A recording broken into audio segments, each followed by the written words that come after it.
Hola, hoy vamos a hacer un viaje a la Europa de la Edad Media. Sí, ese mundo que siempre imaginamos con castillos imponentes y caballeros. Pero la realidad es que era un sistema increíblemente complejo, de poder, de sociedad, de economía, que creció, cambió y al final se enfrentó a una crisis que lo puso todo de cabeza. Vamos a ver cómo ese mundo de reyes y campesinos fue en realidad la semilla de la Europa que conocemos. Miremos esta imagen un momento. Vemos guerreros, vemos caballos, una batalla en pleno apogeo. Bueno, esta escena capta muy bien la esencia de la época. A ver, la tierra era la fuente de toda la riqueza. Y la guerra era la forma de defenderla y, claro, de conseguir más. La pregunta es, ¿cómo se organiza toda una sociedad alrededor de esas dos cosas? Guerra y tierra. La respuesta es de lo más fascinante. Vamos a descubrirlo. Y la respuesta a esa pregunta tiene un nombre: feudalismo.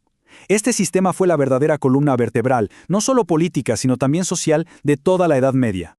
Entonces, ¿qué es exactamente el feudalismo? Pues es un sistema donde el poder no está para nada centralizado en un rey, sino que está, digamos, repartido, fragmentado.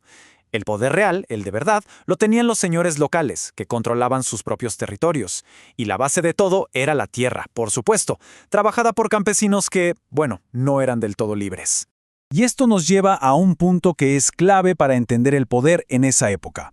Al rey se le consideraba a él el primero entre iguales. Pero ojo, esto era más que nada en teoría. En la práctica, muchos nobles tenían más tierras, más ejércitos y por lo tanto, muchísimo más poder que el propio rey. El monarca en realidad dependía completamente de la lealtad de estos nobles, que a veces eran más fuertes que él. Y bueno, ¿cómo se aseguraba esa lealtad tan necesaria?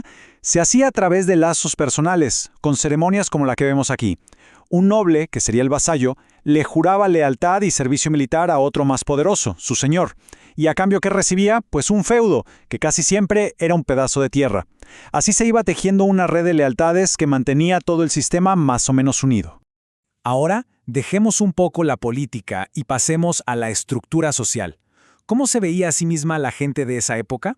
Pues la respuesta está en una idea muy potente: la teoría de los tres órdenes. Esta idea, que la Iglesia defendía con muchísima fuerza, decía que el mismísimo Dios había dividido a la sociedad en tres grupos. Y cada grupo tenía una función sagrada, específica. Se creía que este era un orden natural, divino, y que no se podía cambiar. Si nacías en un grupo, ahí te quedabas. Y aquí los tenemos, bien claros. Primero los oradores, que era el clero y su misión era rezar por todos. Luego los velatores, los que luchaban, o sea, los nobles y señores. Y finalmente, sosteniendo todo el andamiaje, los laboratores, los que trabajaban, que eran, por cierto, la inmensa mayoría de la población campesina. Así de simple, unos rezan, otros pelean y los demás trabajan para que todos puedan subsistir. Para entender de verdad cómo vivían esos laboratores, tenemos que meternos de lleno en el señorío, que era la unidad económica y social básica del mundo feudal, el corazón de todo. Un señorío típico se veía más o menos así, como en este esquema. Tenía el castillo del señor, por supuesto, la aldea de los campesinos y las tierras de cultivo. Estas tierras se dividían en dos partes fundamentales: la reserva señorial, que era tierra trabajada solo para el beneficio del señor, y los mansos, que eran unas parcelitas que los campesinos cultivaban para ellos para poder sobrevivir. La vida aquí estaba marcada por la servidumbre. Y esto es importante: los siervos no eran esclavos, pero tampoco eran libres. Estaban legalmente atados a la tierra donde nacían.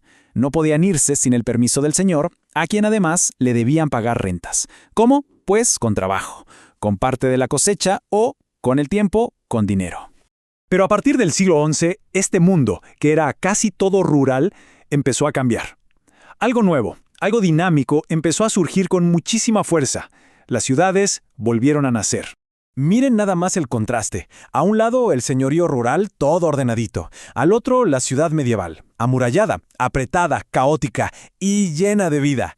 Resulta que las mejoras en la agricultura generaron más comida de la necesaria, y con esos excedentes, el comercio y la artesanía volvieron a florecer. Esto trajo a muchísima gente a los centros urbanos, tanto a los viejos como a los nuevos. Y claro, en estas ciudades, que se llamaban burgos, surgió un personaje social completamente nuevo: el burgués.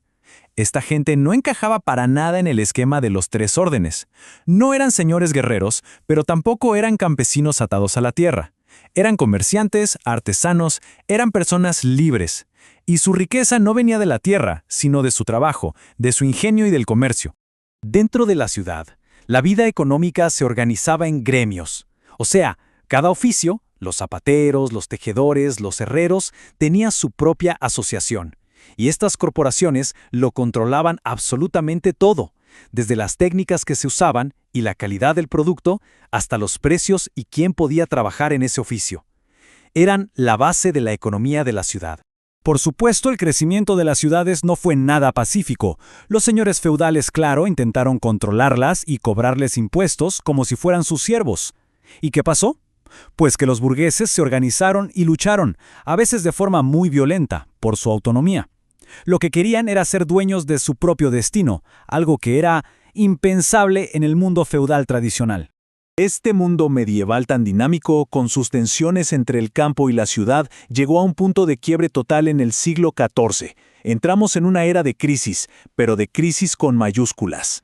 Es que después de siglos de crecimiento, el modelo feudal simplemente ya no daba para más. Se llegó a un límite. Las tierras ya no podían producir más, el equilibrio se rompió y eso abrió la puerta a una catástrofe tras otra. Y el golpe más brutal, el más devastador, fue la peste negra. Esta plaga terrible, como vemos en esta ilustración tan sombría, arrasó Europa a partir de 1348. Se llevó por delante a casi la mitad de la población en algunas zonas. Y lo peor fue que llegó en un momento en que la gente ya era extremadamente vulnerable. Fue literalmente la tormenta perfecta. Primero, los límites de la agricultura. Las tierras estaban agotadas y, para colmo, un enfriamiento del clima provocó malas cosechas y hambrunas terribles.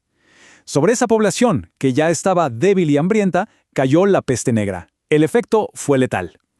El resultado, un caos total. Colapso demográfico, violencia por todas partes y rebeliones. La desesperación fue tal que estallaron revueltas campesinas violentísimas por toda Europa. Con la mitad de la gente muerta, los señores intentaron apretarles las tuercas a los que quedaban, y ellos, claro, respondieron con fuego y con furia, exigiendo el fin de la servidumbre. El orden social se estaba viniendo abajo. Y aquí viene la gran paradoja. De las cenizas de toda esa destrucción surgió un orden completamente nuevo. La crisis debilitó muchísimo el poder de los señores feudales, y ese vacío de poder lo aprovecharon los reyes, que por fin pudieron empezar a centralizar el control y a construir los estados modernos que conocemos hoy.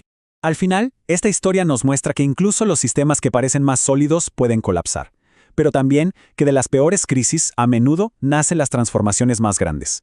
Y nos deja pensando, ¿qué viejas estructuras tendrían que caerse hoy para que pudiera surgir un mundo nuevo? Muchas gracias por acompañarme en este recorrido por el pasado.